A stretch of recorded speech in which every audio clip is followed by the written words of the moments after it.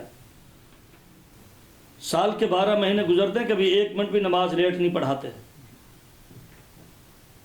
اذانیں انہوں نے دینی ہے، نمازیں انہوں نے پڑھانی ہے، کوئی بچہ پیدا ہو تو کان میں اذان بھی اس نے دینی ہے۔ آپ نے کہا اچھا پھر اگلی بات یہ دیکھیں، کبھی آپ نے سنا کہ کسی عالم دین نے احتجاج کیا ہو کہ آج میں جمعہ نہیں پڑھاؤں گا، میں نماز نہیں پڑھاؤں گا، میری تنخواہ کم ہے، تنخواہ میں آپ اضافہ کریں؟ تو یہ بہت عظیم لوگ ہیں، ہمیں ان کی قدر کرنی چاہیے، اور جتنا ہم عزت کریں وہ کم ہے۔ تو بہرحال علماء کے ساتھ زیادتی ہوتی ہے، ان کو جو تنخواہ ملنی چاہیے وہ ہم نہیں دے پاتے۔ اچھا، یہ بتائیے گا کہ آپ کا ملکی سیاست میں حصہ لینے کا ارادہ ہے؟ اب اس وقت میں کچھ نہیں کہہ سکتا، یہ آنے والے وقت میں جو بھی ہوگا فیصلہ ہوگا۔ اگر آپ کو حکومت مل جائے پاکستان کی تو آپ سب سے پہلے کیا کام کریں گے؟ میں سب سے پہلے یہی کوشش کروں گا کہ اس ملک کے اندر عدل و انصاف قائم ہو جائے۔ ایک خواہش جو آپ چاہتے ہوں کہ پوری ہو؟ دل کی تمنا یہ ہے کہ جب اس دنیا سے جائیں تو بس ایمان کی سلامتی کے ساتھ جائیں۔ دنیا میں اللہ تعالیٰ نے بہت ساری نعمتوں سے نوازا ہے، رب العالمین نے اتنی نعمتیں عطا فرمائی ہیں، وہ اولاد کی صورت میں ہو، وہ رزق کی صورت میں ہو، وہ عزت و وقار کی صورت میں ہو، وہ اللہ رب العالمین نے بہت نوازا ہے۔ بس آپ میرے لیے دعا فرمائیں، اللہ تعالیٰ ایمان کی سلامتی کے ساتھ دنیا سے لے جائے، اور اللہ رب العالمین ریاکاری سے بچائے۔ آمین۔ ہاں بس۔ ایک میسج جو ہمارے انداز ٹی وی کے توسط سے آپ عوام کو دینا چاہیں؟ میری عوام الناس سے گزارش یہ ہے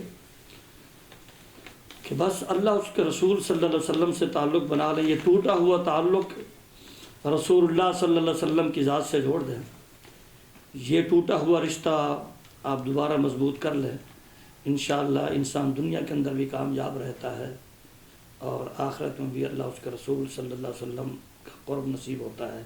یہ میسج۔ بہت بہت شکریہ علامہ اشرف گورمانی صاحب۔ بے شک علماء کرام ہمارے سروں کا تاج ہیں، اور حکومت کو بھی اس پہ نظر ثانی کرنی چاہیے کہ علماء کرام جو ہیں جو اتنا اہم کردار ادا کر رہے ہیں، ان کے جو ہے مسائل کو دیکھنا چاہیے۔ امید کرتا ہوں کہ آپ کو ہمارا آج کا پروگرام پسند آئے گا۔ انشاءاللہ نئے پروگرام میں نئے مہمان کے ساتھ پھر حاضر ہوں گے، تب تک کے لیے اجازت دیجیے۔ اللہ